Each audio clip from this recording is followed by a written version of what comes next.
Boa noite a você, internauta, profissional da área de segurança, condomínio, que está conosco aqui para mais um Risco em Evidência, gestão de risco 360 graus. O propósito desse programa é trazer diversos profissionais, como o Jauíche, que nós vamos conversar hoje, para falar um pouco sobre a gestão de riscos nas diversas áreas da nossa sociedade. A gente já falou na aviação civil, já falou sobre logística com o operador econômico autorizado, né, da Receita Federal. Então, a gente vai trazendo diversos profissionais para a gente pensar, analisar a gestão de riscos sobre diversos prismas, sendo utilizada em diversas áreas da nossa sociedade e da nossa economia. Hoje nós vamos conversar com o João Jauíche, um consultor reconhecidíssimo no nosso mercado de segurança, um profissional com mais de 37 anos de experiência. Então, imaginem a quantidade de experiência que o Jauíche já passou, né? E a quantidade de conhecimento que ele já adquiriu na área de segurança. E hoje a gente vai falar sobre a gestão de riscos nos condomínios, que é uma área super crítica, falando dos dois temas, né? Condomínio comercial e residencial, são bem diferentes, tem algumas analogias por serem condomínios, mas a vivência, o dia a dia em cada um deles é bem diferente. Tá? Então, Jauíche, seja muito bem-vindo. Tá? O Jauíche é consultor da Núcleo Consultoria em Segurança, não é isso, Jauíche? Exatamente. Em primeiro lugar, boa noite aí para os internautas que estão nos acompanhando. Obrigado, Tássio, pelo convite. Fiquei muito honrado com merecer essa destaque da sua parte. E sim, eu sou consultor de segurança da Núcleo, atuando nesse mercado aí há bastante tempo e me identificando bastante com esse tipo de trabalho. Obrigado, Jauíche. Obrigado pelo teu tempo, por seu interesse em compartilhar aqui conosco o seu conhecimento. Como é de praxe aqui no programa, a gente começa com a primeira parte do programa, que é o risco em evidência. Jauíche, qual foi a maior dificuldade, o maior desafio, crise que você já enfrentou ao longo aí dessa tua carreira, gerenciando riscos de diversos tipos de condomínios e como que você contornou, quais foram as lições aprendidas nessa crise, nesse grande aprendizado que você teve. Compartilhe um pouquinho disso com os internautas. Esse que é a nossa primeira entrada dos nossos programas, é o Risco em Evidência. Muito bem. Na verdade, foi uma experiência não a maior, mas a mais diferente que eu enfrentei, pela particularidade de não estar confinada num espaço físico.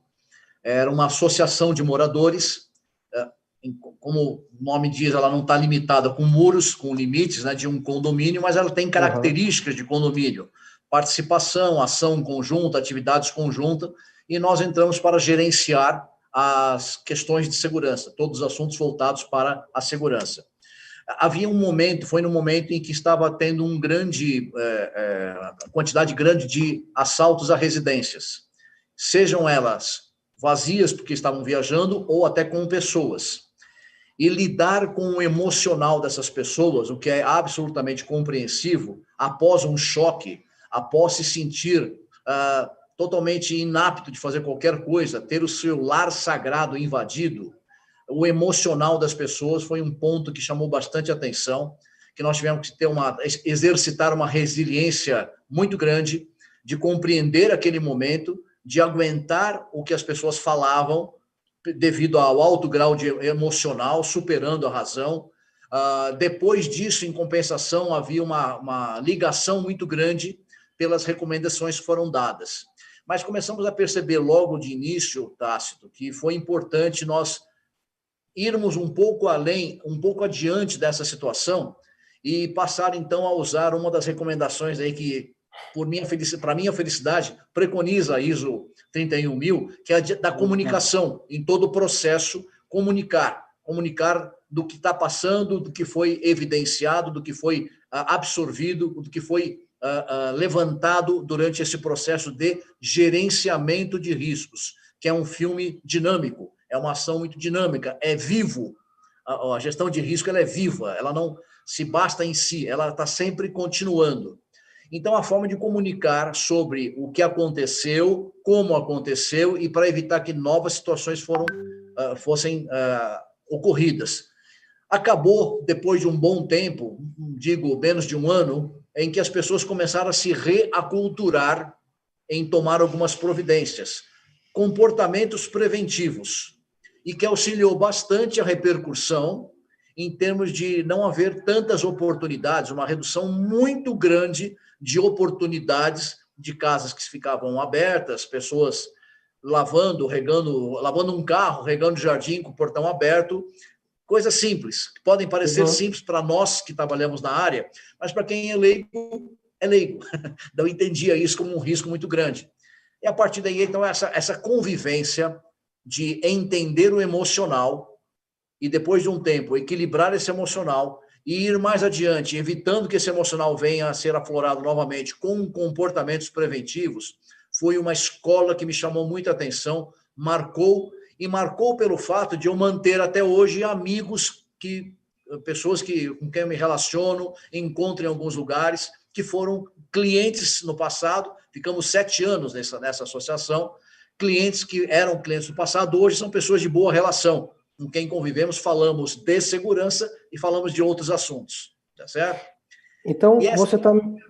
Me permita só um complemento. Essa vivência fazia parte desse contrato. Essa vivência me fez frequentar o CONSEG daquela região. Sim, sim. Você chegou a ser presidente, né? De segurança, Conselho Municipal de Segurança, caráter totalmente voluntário, onde pessoas tidas como conhecidas ou reconhecidas como líder daquela região, uma área devidamente limitada pela abrangência da delegacia de Polícia Civil ou da companhia da Polícia Militar, eles se reúnem mensalmente com essas autoridades para poder debater segurança. E eu comecei a frequentar por força de contrato e, às vezes, me pediam uma opinião ou eu falava alguma coisa. Acabou redundando que, com a frequência, eu passei a ser vice-presidente numa gestão, na outra gestão presidente, e estou agora vice-presidente, finalizando a gestão agora em abril. Então, foi uma outra coisa que me abriu um leque para outras situações semelhantes, associação e condomínios, que vivenciavam problemas desse tipo, onde nós pudemos, então, dividir as experiências. Rapaz, você está me trazendo várias informações dentro de uma vivência que você falou aqui em poucos minutos, mas primeiro, você está me falando de um trabalho que tem uma longevidade de 7 anos, ou seja, sim, não é um trabalho pontual e nem curto, então isso foi um trabalho muito longo. Sim. Não é um condomínio fechado, embora seja um grupo de moradores, ou seja, é mais complexo do que fazer segurança, inclusive em um condomínio comercial, porque você tem limites bem delimitados e um bairro não tem. Você está me falando de um evento que foi um assalto, uma invasão, ou seja, entrar na casa de uma pessoa dentro de um bairro desse, o que deixa todo mundo assustado. Muito assustado para colocar, né, para falar no mínimo, né? No mínimo. Você certamente já tinha explicado e mostrado, feito uma avaliação dos riscos do bairro e demonstrado quais seriam os controles que deveriam ser empregados, né, o que as pessoas deveriam fazer, as atitudes das pessoas. E, como a gente conhece, o ser humano brasileiro, a maioria não deve ter acatado as recomendações ou apenas aquilo que convinha a cada um deles. Depois do acontecido... Não de imediato, viu? Não de imediato, mas com o tempo foi aculturando. E aí aconteceu o evento, você continuou comunicando e mostrando, olha, se fizer isso, a probabilidade de acontecer esse advento vai diminuir consideravelmente. Então foi isso que aconteceu, né? Uhum. E o CONSEG, no final, você tanto demonstrou o papel e a importância de um consultor dentro de um projeto de segurança, né, que o próprio CONSEG, que é uma entidade pública, né, não é privada, ela reconheceu a importância e o conhecimento de um profissional como você. Uhum. Parabéns. Jauís, aproveitando então a deixa, a gente já falou um pouquinho já desse evento, mas me conta um pouco, quando é que essa gestão de risco e segurança entrou na tua vida? Como é que surgiu? você acordou um dia e disse, eu vou trabalhar com isso na vida. Como é que foi? Conta um pouquinho como foi a tua chegada nessa área. Engraçado, Tasto. Eu achei que tinha uma data determinada para isso. Mas assistindo a palestra de um professor, Tasto Leite, falando sobre a sua ferramenta, desde quando a gente nasce, né? É essencial de qualquer ser vivo analisar risco para a própria sobrevivência, né? Saber se pode, se não pode, se é quente, se é frio, se dá fome, se não dá fome, se eu tenho vantagem sobre o meu oponente ou não, é inerente a nós essa situação. Uhum. Bom, passada a questão filosófica, antropológica, vamos para a parte técnica, né? Eu saí, desde a época que eu servia ao Exército, por gratos 6 anos, que me honram bastante. Lá aprendíamos também dessa maneira, a planejar, a fazer os planejamentos. Planejamentos esses que envolviam conhecer terreno, horário, condições, os meios, etc. E o que poderia ter de atividade, poderia ter de obstáculos à frente. Então, a gente já, de alguma maneira, já tinha essa convivência com analisar, com medir situações, avaliar questões. E depois de um tempo, nós começar a fazer exercício que eu vi numa ação do Corpo de Bombeiros, que eles filmavam a ocorrência para estudar depois potenciais erros. E passamos a empregar isso lá na nossa unidade, de entender por que a gente, às vezes, cometia algum tipo de falha. Ou seja, a análise crítica. Feito isso, daí saí do Exército, fui para a área da segurança privada e empresa de vigilância, onde, naquela época, a gente mais apagava, era um excelente bombeiro, apagava o incêndio e não prevenia o incêndio. Mas essa situação me incomodava bastante, porque eu tinha que retrabalhar tanto, se a gente pudesse, então, de alguma maneira, prevenir, por vários ângulos, organizacional, recursos humanos, tecnológicos, etc. Comecei a me interessar mais por esse assunto e ir um pouco mais a fundo. Comecei a estudar as questões de análise de riscos. Então, eu posso dizer que em 97, eu comecei a ter buscar aulas de me especializar nessa questão da análise de riscos. Comecei a estudar, a ver as maravilhas que tem das técnicas de aplicação, de avaliação e análise, entender bem essa questão, aplicar essa situação como laboratório, e começou a me empolgar bastante. Em 99, eu fiz um projeto pessoal para consultoria, para migrar da área de prestador de serviço da vigilância para a área da consultoria. E conversando com pessoas que tinham mais experiência que eu naquele momento, buscando informações, buscando cursos, algumas vivências. Finalmente, em 2002, eu migrei para a área da consultoria e estou aí desde então trabalhando com essa questão, sempre estudando, sempre vendo coisas novas, porque as coisas não param. Usando aquela máxima de que o que mais sei é que nada sei, para a gente entender bastante esse tipo de coisa, buscando a renovação, principalmente, porque senão a gente se torna obsoleto rapidamente. E então, a análise de risco, eu diria que uma data técnica foi em 97, mas aprendi na sua palestra que desde que a gente nasce. Obrigado, Joyce.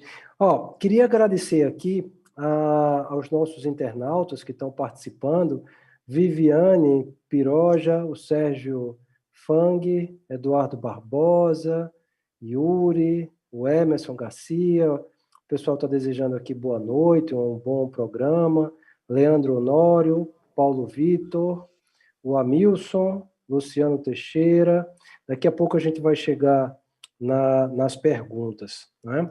Mas, Joyce, me conta mais um pouquinho, então.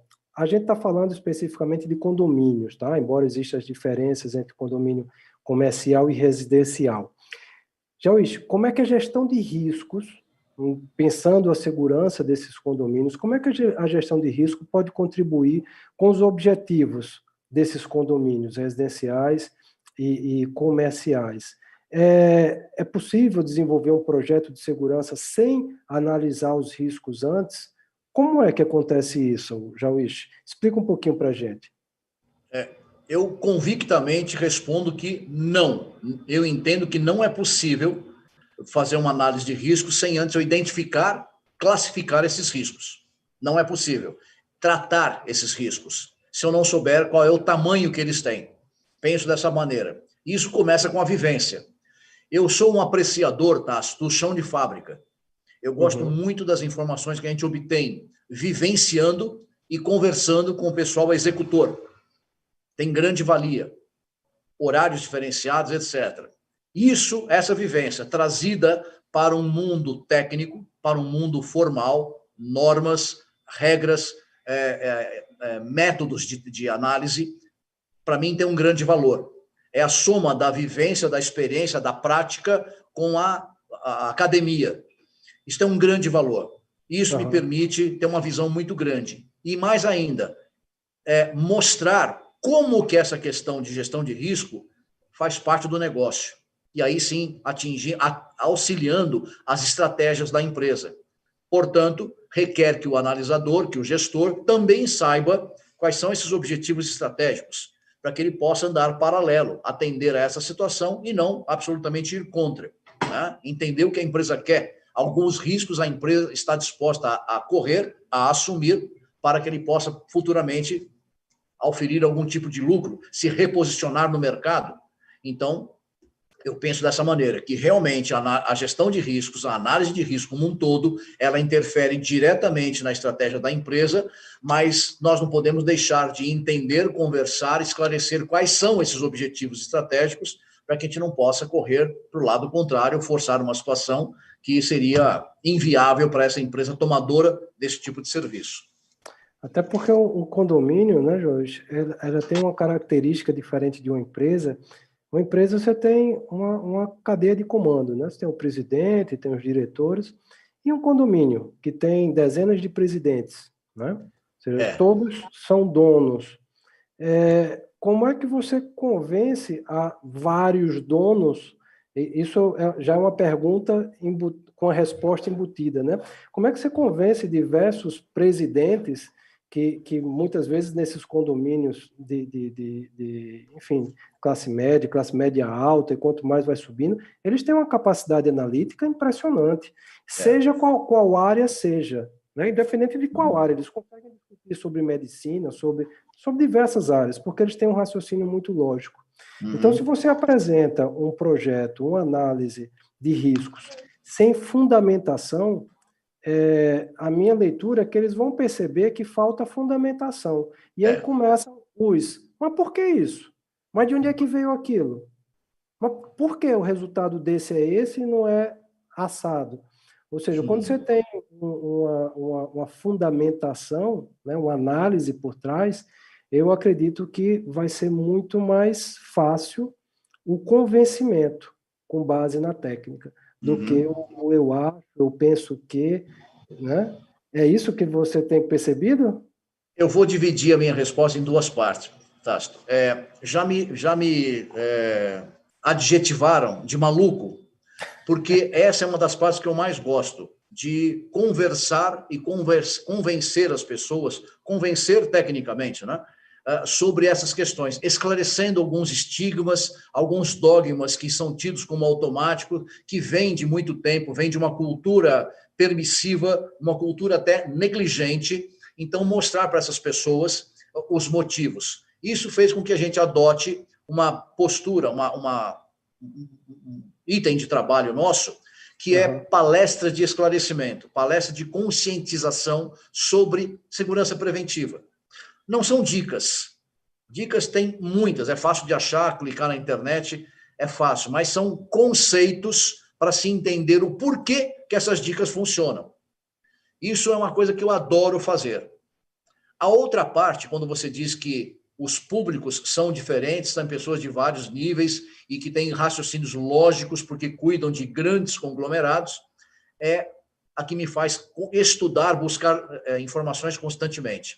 Eu sou ávido pela busca de informações, por números, por comparações com o mundo, situações semelhantes, comparações nossas, diferentes situações em nosso país, região por região, que tem particularidades diferentes. Eu sou ávido por buscar essas informações, porque elas me ajudam a responder à pergunta técnica, à tecnicidade, tá certo? Eu gosto desse desafio de ser questionado, porque se por acaso não sei na hora, eu vou buscar a informação, aprendo mais, não me torno obsoleto e vou voltar para esse cliente com essa resposta. Esta relação eu gosto muito de fazer. Talvez por gostar muito de tratar com pessoas de dois extremos, do morador ao auxiliar de limpeza. Gosto de tratar com pessoas. Talvez isso me tenha me dado uma grande facilidade em tratar desses assuntos. Me é prazeroso levar uma bronca de alguém que não acredita no que eu estou falando, aquele que diz, isso não funciona. E eu vou buscar aquela pessoa para entender por que ele acha que não funciona, o que impede ele de ver que pode funcionar, e até, às vezes, nascer uma terceira ideia. O negacionismo dele, com a coisa que eu estou colocando, nós equilibramos, nascendo uma terceira ideia que pode resolver a questão. Então, esse constante aprendizado e a exigência do tomador do nosso serviço em perguntar e ser convencido ou ser devidamente esclarecido, tecnicamente esclarecido, eu acho que é uma grande vantagem do nosso trabalho. Tem que se manter up-to-date, atualizado constantemente. Você está falando de manter-se atualizado, Jauís. Uma das nossas perguntas que nós fizemos para nós mesmos essa semana, falando com o Silvano, com o Christian lá no CT, é o que vai acontecer essa semana, que é uma semana natalina, né? Então, as pessoas estão super atribuladas essa semana, encerrando o trabalho, a semana vai ser super curta, presente de Natal, família, enfim, essas questões práticas do final do ano.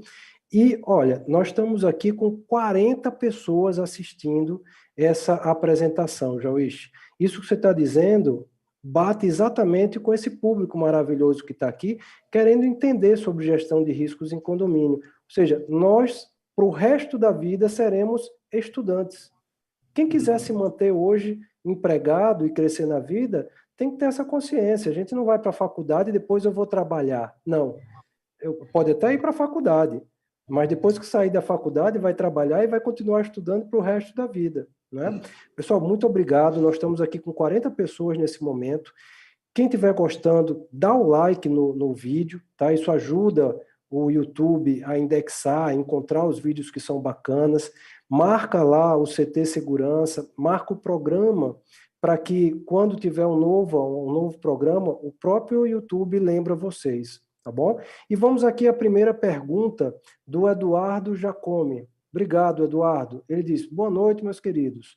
Em condomínio, qual o risco de gravar voz e ligação de condôminos em clientes diversos? Eu imagino clientes diversos, o condomínio residencial e o comercial, né? Sem o consentimento dos envolvidos. Tá? Essa parte final é importante. Então, para você, Jauís, depois eu posso tecer meus comentários. Eduardo, obrigado pela pergunta. Ele praticamente já ajudou a responder. Né? A LGPD, pelo que nós temos visto, ouvido, aprendido, lido a respeito, tem como um pilar a questão da política de privacidade e a questão do conhecimento, do consentimento das pessoas, avisando antecipadamente o porquê, o motivo pelo qual você está coletando algum tipo de informação.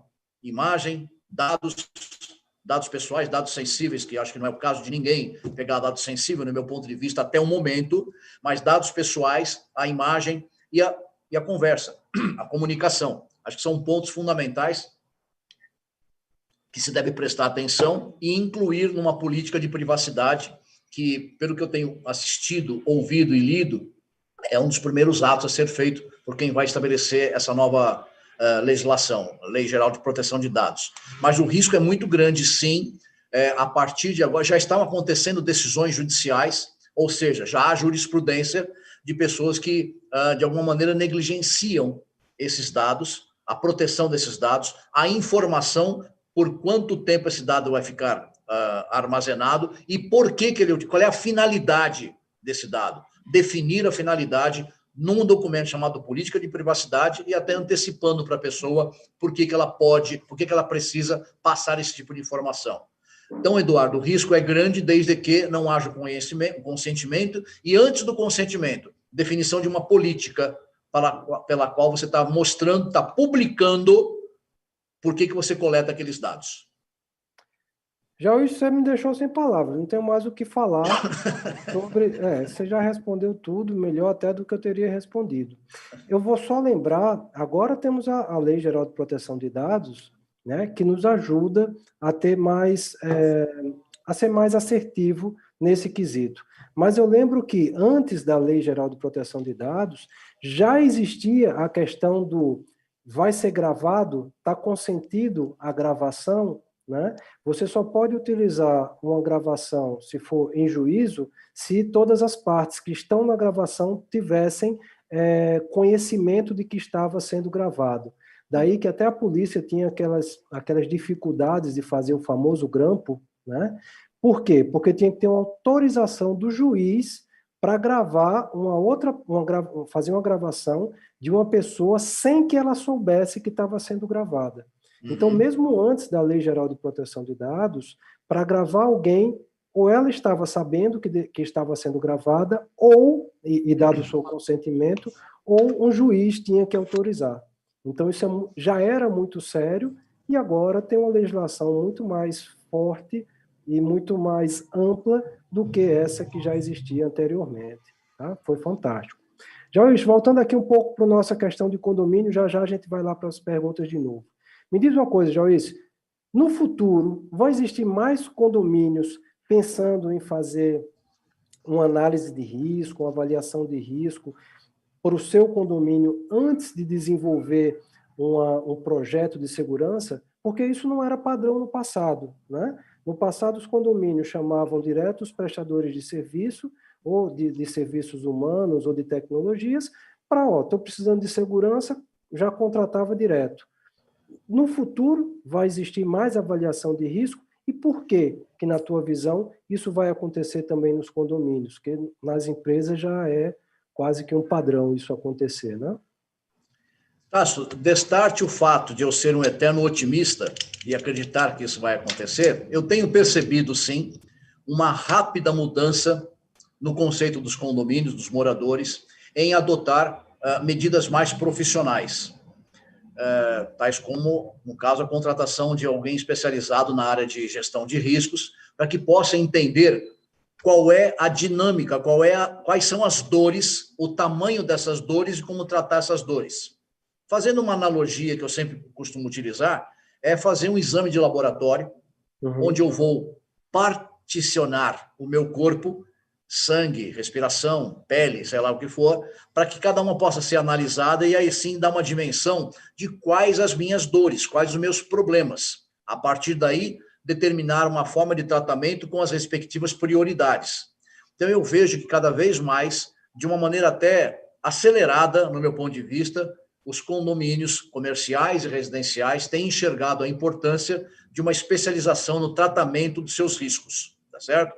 Mesmo porque alguns deles usam essa questão para a apólice de seguro, para investimento, para valorização do metro quadrado, para a economia da venda do metro quadrado, ou metro quadrado de locação, utilizando ferramentas que eu possa otimizar o gasto operacional e, dessa maneira, potencializar a venda, a comercialização das suas unidades. Então, eu vejo assim com uma franca alegria que os usuários e os moradores estão tendo essa visão de contratar cada vez mais, buscar cada vez mais os especialistas para que possam analisar qual é o tamanho do seu problema. Perfeito. Vamos aqui, mais algumas pessoas estão chegando aqui, dando seu boa noite, o Bene Dantas, Ana Menezes, o Sandro Pereira, Marcelo Lopes, Evandro Lima, o Eduardo Jacome agradeceu pela resposta, André Lepeletier, me desculpe, André, pelo sobrenome, eu sei como é difícil falar nomes, porque o meu, eu passei a vida toda tendo essa dificuldade com outras pessoas. O Daniel Guerreiro, Leandro Honório, Taine Guerreiro, nossa, Jauís, tem bastante gente passando por aqui, viu? Olha, Daniel, o Robson Carvalho. Vamos então a mais uma pergunta, tá? Rogério Mendes, vamos a mais uma pergunta do nosso público que hoje está interagindo maravilhosamente bem. O Daniel Guerreiro pergunta: quais são os livros e cursos que você indica Jauíche, já que você tem essa larga experiência aí, pensando em condomínios, eu imagino, né, Daniel? Pensando em segurança em condomínio, o que você indica de curso? Onde é que pode ter cursos online, presencial e livros, né? Dá alguma dica aqui para o Daniel. Daniel, para a gente poder ser bastante abrangente, tem a biblioteca virtual aí da ABSEG, que tem uma vasta quantidade de livros que vocês podem buscar, com os mais variados assuntos voltados para essa área da segurança. Tem que fazer uma propaganda, mas uma marca que eu gosto muito é o Instituto QSP, que trabalha bastante com a ISO, e inclusive, Tácito, uma coisa muito interessante que eu estou começando a estudar agora a partir dele é um método chamado bow tie, gravata borboleta em inglês, que mostra um diagrama parecido com uma gravata borboleta, que é mostrar os riscos de uma maneira prática, para o chão de fábrica entender os riscos. O risco, a providência e a contenção. Bastante interessante isso. Mas só pode ser feito após a análise do risco, o princípio de tudo. Também tem as faculdades que estão promovendo os cursos de segurança privada em terceiro grau.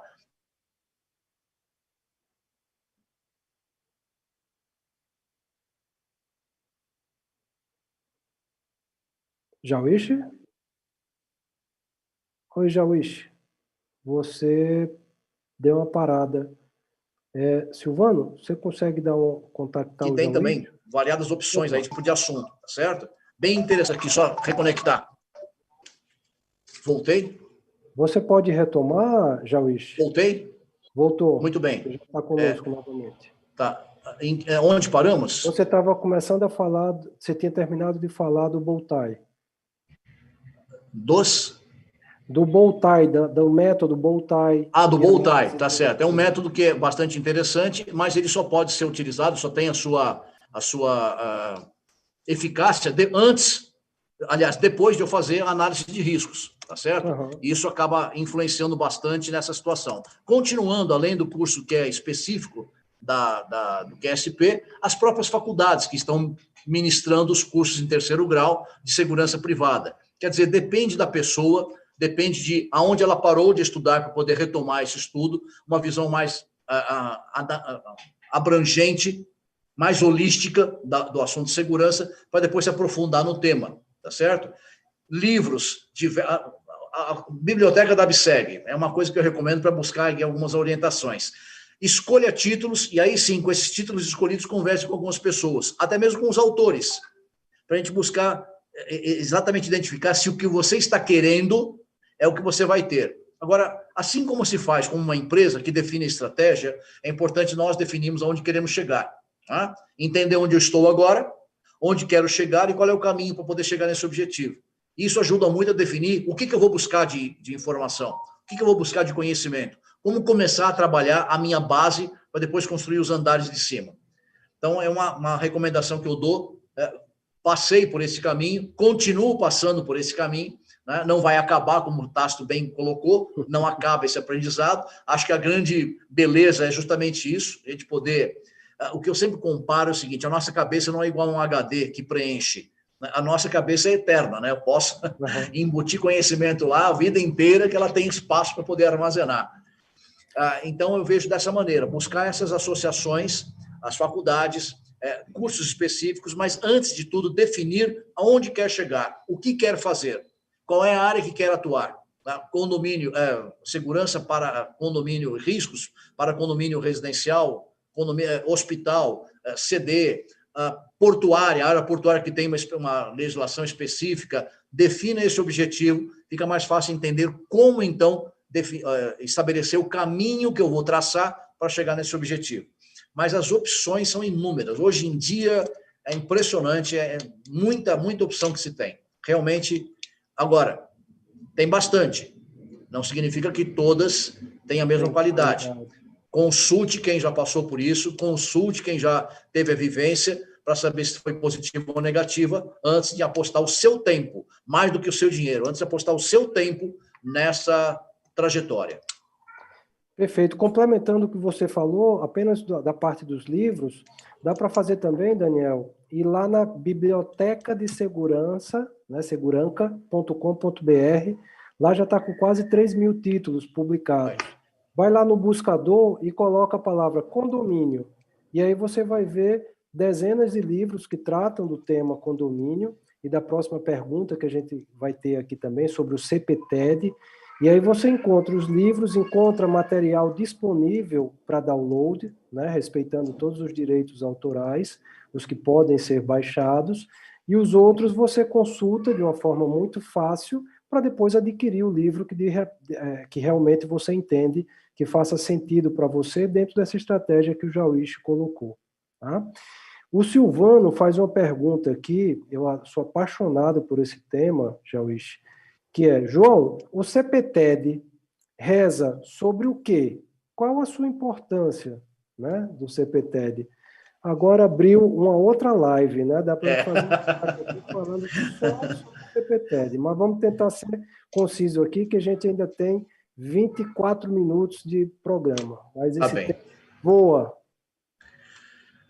A CPTED é uma teoria trazida da arquitetura, se eu não me engano, dos anos 70, dos Estados da escola americana, que fala sobre o desenho para a prevenção do crime, desenho urbanístico para a prevenção do crime. Ela aborda 4 pilares principais, que é a vigilância natural, traduzindo em miúdos, em vez de ter um muro, ter vidro ou grade, que eu permita ser visto e ver, estabelecimento do perímetro territorial, territorialidade, controle de acesso intuitivo, tá certo? Criar um caminho, criar a barreira para a pessoa intuir que ela está indo corretamente ou não deve ir por aquele espaço. E a manutenção preventiva, a manutenção desses recursos como um todo. Treinamento é manutenção, treinamento do recurso humano é uma manutenção, tá certo? A verificação da sinalização horizontal e vertical é uma manutenção. Então, esses 4 pilares que são estabelecidos pelo CPTED mostram como fazer um desenho, criar desde a planta, desde a concepção de, por exemplo, um condomínio, de forma que ele possa estabelecer preventivamente que crimes deixem de acontecer. Tá certo? Através de... vamos dar um exemplo. Hoje em dia está acontecendo muito condomínio sem a limitação física do seu perímetro. Tem jardinagem, paisagismo, mas não tem um muro, uma grade ou um vidro. Alguns condomínios já estão, tanto residenciais quanto comerciais. A maioria comercial. Usa-se a tecnologia para poder restabelecer esse tipo de coisa. Alguma forma de dar uma resposta para aquela pessoa menos, para um desavisado que ultrapassou o perímetro num local onde não é comum ultrapassar, não é devido ultrapassar, uma luz que se acende, uma câmera, uma voz que vem para avisá-lo, alguém que interfere orientando o caminho correto, enfim, situações que o ambiente, isso me leva até uma outra situação que eu tenho defendido, que é um ambiente interativo com a segurança, o ambiente falando com qualquer pessoa que está naquela localidade, a pessoa entende que ela está de alguma forma errada. Eu gosto de um colega que usa muito uma frase do seguinte, que se eu for à igreja de bermuda e camiseta, vão me olhar de maneira diferente, porque o traje não é condizente com aquilo lá. O ambiente está me dizendo que lá é um local que exige algum tipo de respeito, onde o traje não é tão bem-vindo. Entro, ninguém vai me expulsar, mas não é tão bem-vindo. Se eu for de terno na praia, mesma coisa. É a mesma coisa, olhando de uma outra forma. O ambiente, ele interage, tem que dar informações, tem que dar, notificar sobre qual é aquela característica. Então, o CPTED, baseado nesses 4 pilares que eu citei, vigilância natural, territorialidade, controle de acesso e manutenção, ele visa justamente, ao desenhar um projeto, permitir que ele já previna o crime através desse desenho, dessa concepção urbanística. Vou complementar, João Luiz, como eu disse, eu sou apaixonado por esse tema CPTED. Nos Estados Unidos, muito se fala, nossa, como é que eles conseguem fazer segurança lá? As casas não têm muro, né? Mas, na verdade, o fato das casas não terem muro não é porque lá não tem o crime. O crime existe, mas as casas sem muro são uma outra forma de fazer segurança. A gente é que não entende se não colocar, não tiver o olhar do CPTED. Então, essas casas têm segurança, mas é feita a segurança sobre outra ótica, sobre outra técnica. Tá? E sobre o último pilar do CPTED, manutenção constante, eu tenho um estudo, isso foi um estudo que foi feito na prática. Eles pegaram uma rua qualquer, uma rua que eles tinham controle. O que é que eles fizeram? Picharam a rua, quebraram os muros, e quebraram as luzes, deixaram o ambiente bem escuro. Em X espaço de tempo, essa rua passou a ter prostituição, mendigo e tráfico de droga. E aí eles fizeram o inverso. Iluminaram a rua toda, pintaram todos os muros e consertaram todas as vidraças. Tá? Limparam, faxina, limpeza, planta na rua, só isso. E automaticamente o mendigo, a prostituição e o tráfico de droga saiu daquela rua. Ou seja, não foi colocado câmera, não foi colocado policial, não foi colocado ronda, nada. Só usando o conceito do CPTED. E funcionou. Então, a manutenção é exatamente o fato de manter um ambiente. O muro está sujo? Pinta. A calçada quebrou? Conserta. Se você mantém o ambiente, as pessoas vão saber que a casa está sendo cuidada, que tem alguém ali de prontidão cuidando. É o famoso não deixa a folha no jardim, não deixa acumular o jornal jogado na varanda, porque isso dá a sensação inversa, não tem ninguém cuidando. Tá? Então, o CPTED, como eu disse, dava para a gente ficar aqui uma live inteira. Jair, você está com o microfone no mudo. Estava tossindo aqui. Tá, só complementando essa informação, nas reuniões do CONSEG, onde nós tratamos com um público específico, um público que vive essa situação, a questão do pertencimento tem sido uma forma muito grande das pessoas poderem entender. A simples pracinha do seu bairro, que está ali suja, com mato grande, eles começam a cuidar daquilo lá e aquela pracinha muda o destino. O que era para esconder gente fumando, usando droga, esconder, fazendo alguma coisa ilícita, com a limpeza, a iluminação, o cuidado, passar a fazer parte daquela comunidade, a questão muda. Ou seja, o ambiente interage. O ambiente fala para as pessoas quais são os seus limites. Isso é bem interessante. Né? Então, é muito... E outra coisa que me lembra também, Tássio, me desculpa só complementar, é uma pesquisa que foi feita por um estudioso lá do estado do Paraná, sobre CPTED. Ele fez uma pesquisa com presos, já estava preso, encarcerado. Ele chegou a uma informação de que 74% ou 76% desses presos preferem casas com muro alto. Porque se conseguir entrar, ninguém vê do lado de fora o que está acontecendo. A chance de pedir um socorro é muito pequena. A chance de vê-lo em ato ilícito é muito pequena. O que leva ao primeiro pilar do CPTED, que é a vigilância natural. Permitir essa vigilância é fundamental. Então, muros altos, antigamente, como a gente via nos castelos, tinham outro objetivo. Agora, com a engenharia social, nós temos que repensar essa questão. Tem que permitir que essa situação seja vista para inibir um pouco mais essa entrada. Por outro lado, o crime também estuda as medidas que a gente toma e desenvolveu engenharia social para poder burlar essa situação. Então, ele não precisa mais pular um muro. Entra pela portaria com uma boa dramatização, uma boa encenação, que tem, infelizmente, a mídia tem mostrado que às vezes tem sucesso para esse tipo de tentativa. Obrigado, Jauís. Vamos para uma outra pergunta aqui. Quais as consequências operacionais e estratégicas, né, caso o condomínio opte em não dar continuidade à avaliação de risco? Porque, assim, a avaliação de risco ela é um filme diário, né? Os riscos mudam constantemente. Então, muitas vezes o condomínio faz uma avaliação de risco, tira uma fotografia e depois nunca mais faz. Na tua experiência, qual deveria ser a frequência para se fazer uma avaliação de risco para um condomínio, para ele se manter em níveis bons de avaliação? Eu particularmente recomendo semestral, mas se fizermos como a gente faz o check-up anual, também já é uma grande coisa, para poder perceber a evolução ou a involução das proteções. que foram adotadas ou que faltam para ser adotadas, tá certo? Uma análise de risco, eu costumo dizer, um plano um diagnóstico de segurança, eu costumo fazer uma comparação como um plano diretor.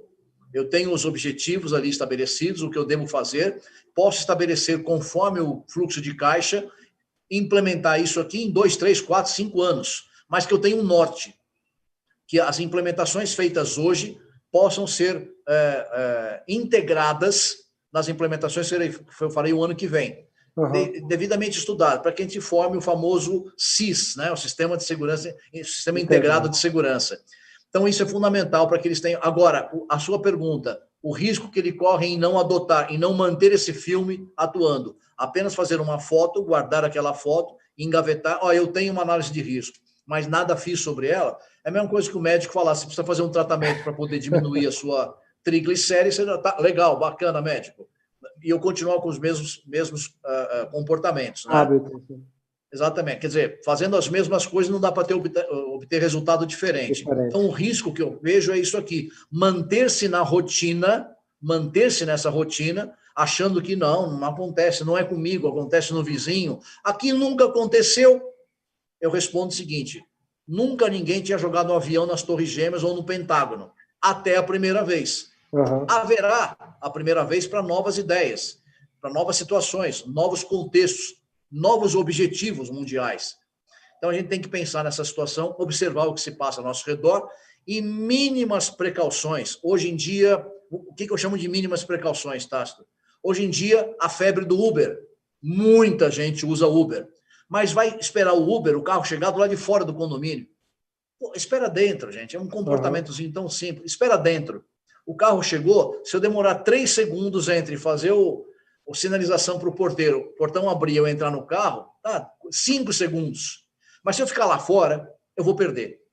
Porque eu estou concentrado na informação do celular, percebo elimino a minha percepção do meu entorno, a minha visão periférica, eu vou ser abordado. Criei uma alternativa, criei uma oportunidade negativa.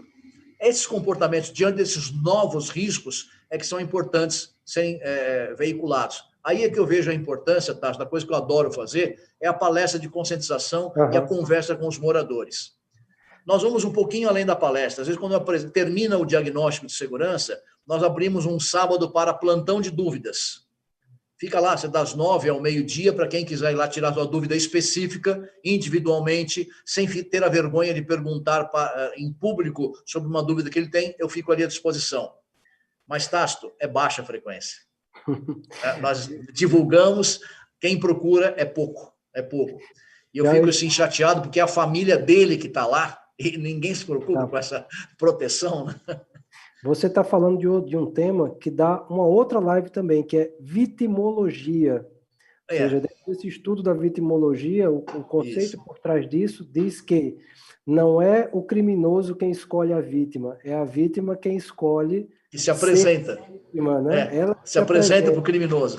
Oi, criminoso, eu sou vítima. Vem em mim que eu estou facinho. Né? E por trás, a lógica é essa. Ela está desatenta, ela está distraída, ostentando um telefone, está num local fácil de ser abordada. Isso a vitimologia, que é uma área de estudo, ela trata desse tema.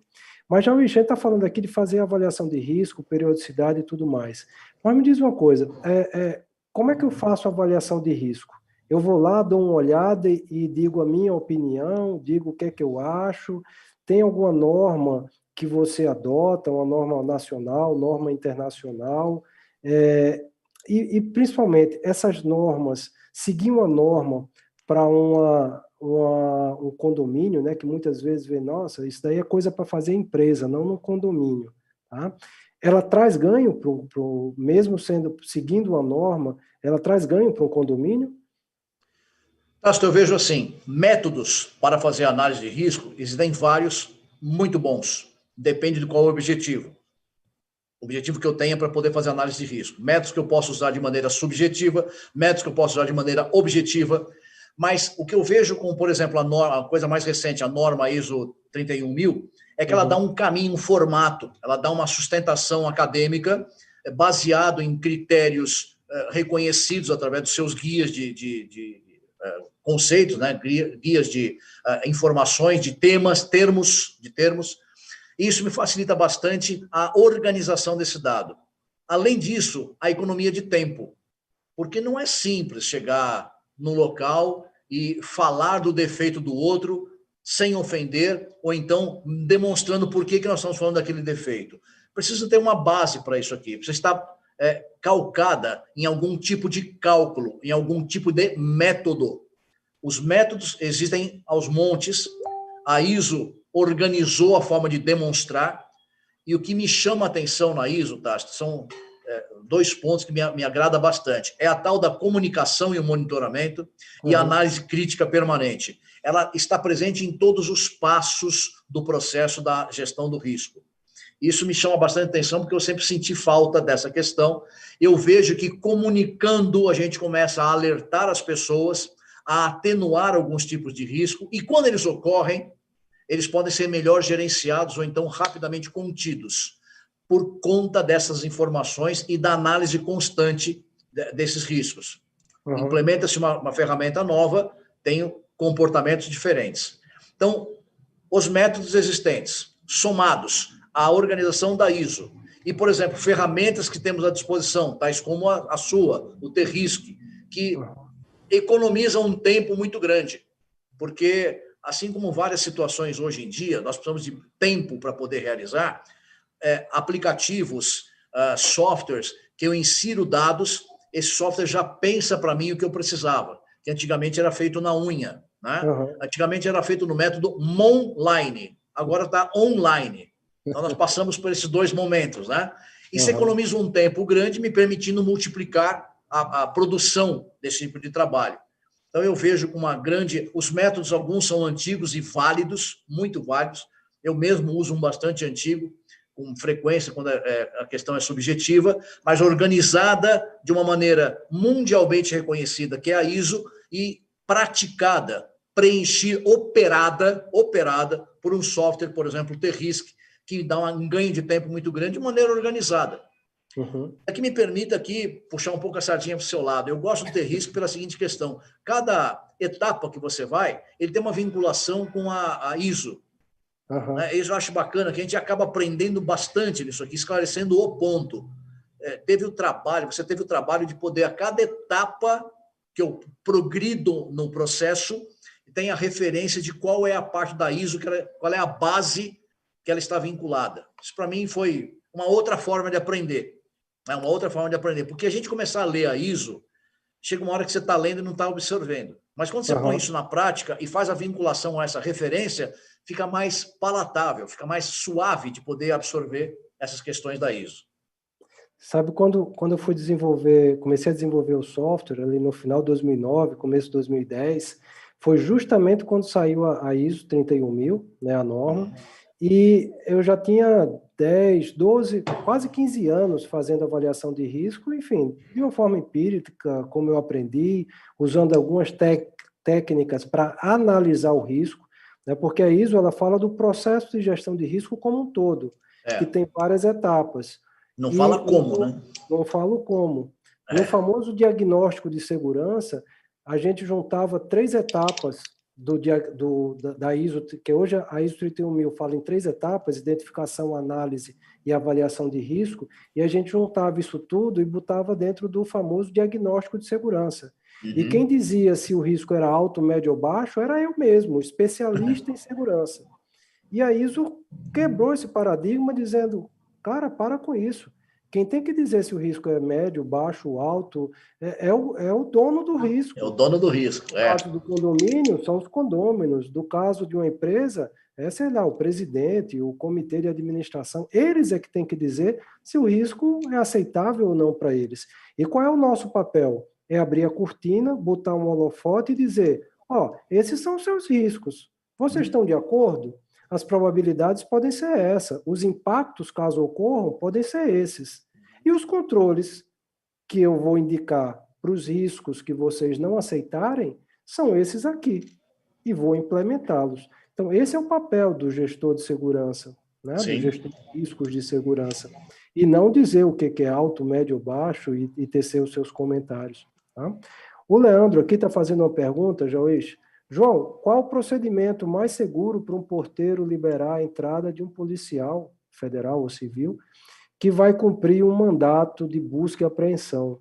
Né? Isso tem a ver com aquela chegar na frente do condomínio, uma engenharia social, né? Dizer, oh, sou da polícia aqui, ó, o crachá aqui, abre aí a porta. Né?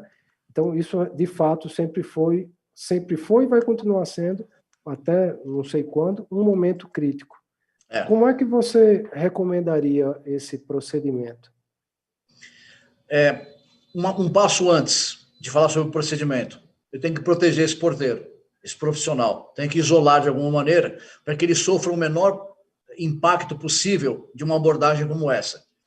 Tornar essa abordagem um pouco mais fria através de interfone não visual é uma possibilidade que eu costumo defender. A outra é o primeiro passo para qualquer controle de acesso, identificação. Ele tem que se identificar. Muitos me perguntam, e se o documento for falso? É difícil, não tem como saber, a gente não é perito em documentação para avaliar a veracidade ou a falsidade de um documento. Mas tem que haver essa identificação, contando com a tecnologia, que a imagem está sendo gravada, às vezes até o som daquela conversação, daquela troca de informações pelo interfone, para poder assegurar de que aquilo lá tem alguma uma veracidade. Eu tenho um ponto de partida para isso, mas o isolamento desse homem, a conscientização e o treinamento dele para que ele não possa se sentir abalado, chocado por uma pressão policial, que normalmente acontece, tá certo? Entender quem são aquelas pessoas, pedir para poder ver se existe um mandado, porque o mandado, às vezes, Tácito, ele é específico para uma unidade, ou ele não é, é só uma informação, não precisa ser recolher, arrestar a pessoa, tem que entender os motivos daquilo lá. E, claro, eu defendo que ele deve avisar. Há situações em que as próprias autoridades ali presentes pedem para não avisar, mas eu recomendo que seja registrado aquele fato, tá certo? Contando de que eu tenha a proteção da tecnologia, no caso CFTV, a meu favor. Por isso que é importante que eles saibam minimamente, pelo menos na sua área de abrangência de trabalho, onde estão as câmeras para que ele possa se posicionar de maneira favorável a si, para que na imagem, pelo menos se eu não tenho som, eu possa perceber se ele foi bloqueado, se ele foi receber uma ordem da autoridade ali presente para que ele não toque no interfone, não fale com ninguém e eles vão subir para poder entrar. Agora, limitar, saber se é ou se não é uma questão difícil. Também estou em busca dessa alternativa. Saber se é o policial federal, se é o oficial de justiça. Agora, tudo parte de documentação. Tudo é a base de documentação. Também percebo, Tácito, uma outra situação, uma mudança de comportamento dessas autoridades. Com toda a pressão que hoje se tem, ainda mais com as redes sociais, que tornou tudo possível, há um esclarecimento por parte das polícias, das autoridades como um todo, nessa forma de agir. Por exemplo, não é raro nós ouvirmos o grau de educação dos policiais federais ao chegarem para um tipo de abordagem. Seja qual o crime for, seja qual a gravidade for, de uma educação muito grande, e isso tem se tornado espelho. Na comunidade onde eu convivo do Conseg, a delegacia, que outrora era tido com estigma de lugar ruim, cheio de pernilongo, mudou esse ambiente físico e a forma de tratar, humanizaram um pouco essa questão, entenderam que era bom a convivência com o público, que era muito interessante a convivência com o público. Então eu percebo essa mudança nesse sentido, que acabou aquele negócio de jogar na cara, porque vai vazar, alguém está filmando. Alguém, o grande irmão ainda está de olho na gente, né? O Big Brother está de olho na gente de alguma maneira para poder divulgar e queimar a imagem, prejudicar a imagem da autoridade nesse caso. Mas eu respondendo a pergunta, a identificação, calma, tranquila, a não obstrução, eu vou franquear a sua entrada. Só preciso saber quem é o senhor. Tá certo? Tem essa consciência. Isso requer treinamento. Requer treinamento porque o pessoal que trabalha na portaria vem de uma situação social que eles são muito tolhidos. Então, preciso motivar, estimular essas pessoas, até com um pouquinho de teatro, né, de ensaios do que eles vão falar, escrever o que vão falar, dá para ler, falar na frente dos colegas, para ir perdendo aos poucos essa inibição, para que ele possa enfrentar, então, essa situação com altivez, com profissionalismo, sem ficar nervoso, sem se desesperar. É um processo contínuo, é uma manutenção. João, a gente já está aqui nos 45 do segundo tempo. Nossa. Tem várias perguntas ainda aqui do público. Vou tentar ser bem objetivo aqui para não deixar ninguém passar. O Rogério Mendes pergunta se no período noturno é permitido deixar uma entrada de veículo e de pedestre fechada devido ao baixo fluxo. Eu já respondo sim, desde que isso seja acordado dentro do condomínio, né? Então, o condomínio é quem tem que dizer se é assim ou não. O que é que a estrutura de segurança, o especialista deve indicar? É que deveria ser feito, aumenta a segurança, porque você concentra os seus recursos, ou seja, a equipe, em uma única entrada e não em 2, 3, 4 ou 5. E que não ia prejudicar o fluxo, porque ele já é mais baixo, tá? Mas isso tudo combinado com o condomínio. A Márcia pergunta aqui se pode soletrar a instituição. Eu imagino que, Márcia, você estava falando do CPTED, tá? Não é uma instituição, em verdade, é uma área de estudo, uma área de conhecimento que visa identificar como aumentar a segurança em espaços públicos, principalmente, né? E que agora a gente utiliza essas mesmas técnicas na área privada.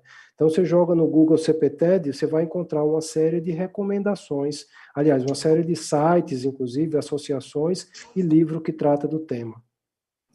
A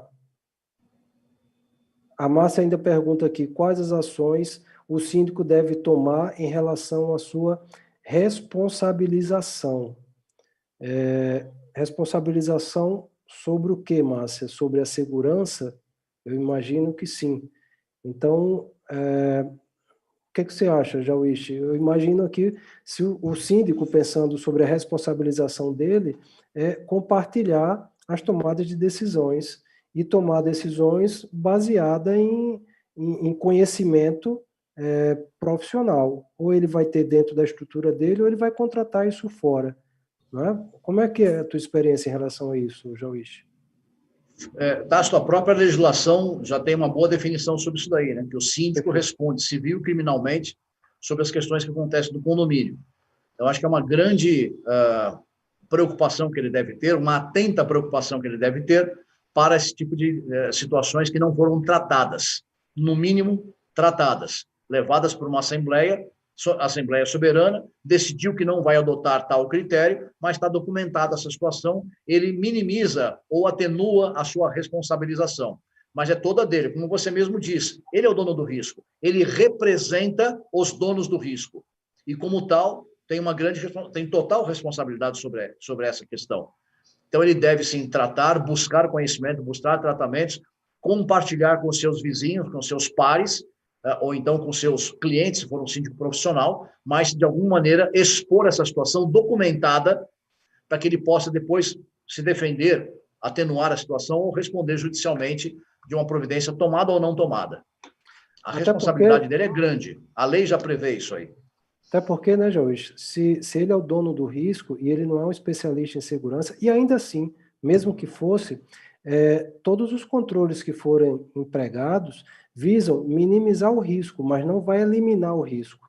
Então, caso o risco venha a acontecer, se concretize, ele vai ter que demonstrar que ele tomou decisões baseado em conhecimento, ou de um profissional que tem aquele conhecimento, ou baseado em um colegiado. Olha, esse grupo de moradores que representam o comitê de segurança, o comitê de moradores que tomam todas as decisões, enfim, o comitê decidiu isso, e não ele sozinho decidiu. Essa seria uma forma de demonstrar por que a decisão foi tomada daquela forma. É a mesma coisa que o médico recomendar para você, faça exercícios, ou pare de fumar, ou pare de comer isso, glúten, etc, etc. E você não adotar essa recomendação. Você é o dono do risco. Não é responsabilidade do médico. Ele não é o dono do risco. Ele é o orientador técnico, profissional especializado. Mas se eu não adotar a recomendação, eu que corro o risco. Está comigo essa responsabilidade. Mesma coisa é o morador. Ele é o responsável pelo risco da sua casa, uma em cima da outra, que constitui um edifício, um condomínio, domínio comum daquele conglomerado de pessoas. Eles são os donos do risco.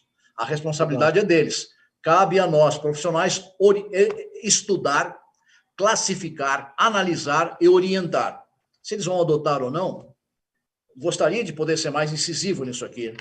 Procuro ser bastante, despertar essas questões de várias maneiras, mas o dono é o síndico. A Márcia está perguntando um canal de comunicação, de questionamento contigo. De cara, eu já diria o LinkedIn, né? João Jauiche, não deve existir outros tão facilmente. Tem. Tem algum outro canal? Tem alguns. Tem algum outro canal? Algum outro canal, Jauiche, que ela possa entrar em contato contigo? Tem o meu e-mail, o e-mail do escritório, jj@nucleoconsult, todo junto com temudo.com.br. Perfeito. E o VF Treinamento para Liderança pergunta: na sua avaliação, o cliente tem essa percepção do risco ao contratar serviços, avaliando somente preço, em boa parte dos casos? Eu já diria que não, né? Tem que ser uma contratação baseada em preço e técnica. E para fazer uma boa contratação, tem que ter uma boa descrição do que se quer contratar. Isso. Já vou de cara. As empresas fazem muito bem isso, né? Que é o famoso RFQ. Então, é a descrição que eu quero contratar. E aí eu jogo isso no mercado e recebo as propostas. Os condomínios e os síndicos também estão passando a fazer isso, né? Descrevendo. Muitas vezes, por exemplo, contratam consultores, não é, Jauiche? Exatamente. Para entender o que é necessário, escrever tudo isso, e aí o condomínio vai para o mercado para contratar. É assim que tem acontecido? Exatamente. Evita que se compre além ou aquém da necessidade. Né? E uma última pergunta aqui para a gente encerrar, Jauiche. A gente está a 20h37, mas eu estou monitorando aqui o YouTube, a gente ainda está com um pico muito alto, por isso que eu passei um pouquinho além da nossa proposta. E a última pergunta é, 2 em 1. Quais os primeiros passos se um condomínio nunca fez avaliação de risco? Como é que ele deve começar, né, a avaliação de risco? E já emendo na segunda, para ser uma resposta só, é possível um condomínio demonstrar, comprovar um ROI, um retorno sobre investimento na contratação de uma estrutura de segurança, principalmente incluindo aí a componente consultoria dentro dessa estrutura? Se puder ser objetivo, mas é uma pergunta grande. Tá certo. Eu defendo que o primeiro passo é a conscientização. O primeiro passo para o condomínio partir para essa situação, uma conscientização. Um consenso o maior possível, para que as pessoas possam absorver a ideia. É o primeiro passo. Depois disso é consequência. Né? É a cabeça entendendo o que o corpo vai fazer. Quanto ao ROI, o retorno sobre o investimento, perfeitamente possível. É muito agradável, inclusive, mostrar que através de mudanças organizacionais, mudanças de realocação de recursos tecnológicos ou humanos, nós conseguimos auferir uma economia que, anualizada, pode trazer um grande retorno para o condomínio, comercial ou residencial, e até um aumento da qualidade.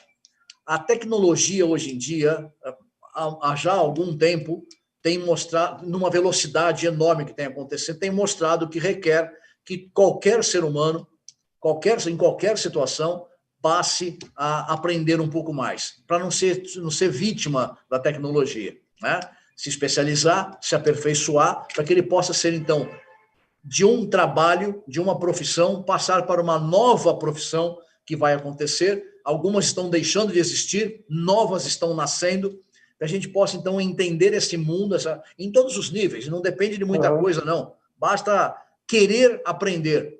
Mas, com isso, poder mudar de caminho e, nessa mudança de caminho, orientada por uma técnica, auferir essa economia para o condomínio, ou seja, um retorno financeiro sobre o investimento que foi feito. Perfeitamente possível. E, para isso, demonstrando, através de uma técnica, como a gente segue aí, uma ISO 31000, que mostra todo o processo embasado. Sim, inclusive financeiramente, né? Inclusive financeiramente. Sim. Medir o tamanho do ROI. Exato. Jauiche, obrigado pelo seu tempo. Passamos 10 minutos. mas Obrigado. hoje foi fantástico, o público interagiu bastante, mesmo nesse momento aí de final de ano. O João... João, mais uma pergunta aqui. O João poderia cantar para a gente? Sabia que você era cantor, João? Obrigado a todos pelo final, nesse momento, final de ano. Já aproveito desejar boas festas de Natal, saúde e um ano novo de muita prosperidade. Jauís, palavras finais e vamos fazer o encerramento. Um ano de agradecimento, Tácito. Apesar de tudo que nós passamos, se chegamos até aqui, se estamos com o nosso trabalho, com as nossas famílias, com a nossa saúde, se chegamos até aqui, foi um ano de grande aprendizado, que eu costumo agradecer, porque nós somos testados para poder superar e, através da superação, nos desenvolvermos, tá certo? A mensagem que eu digo é 3 passos para a paz. Veja o seu passado com perdão, veja o seu presente com gratidão e veja o seu futuro com esperança. Desejando a todos um maravilhoso Natal e um 2021 muito, muito, muito melhor. Obrigado pelo convite, Tácito. Excelente fechamento. Obrigado CT Segurança, e vamos para mais um ano de muito crescimento e prosperidade. Um abraço a todos, até a próxima. Até a próxima.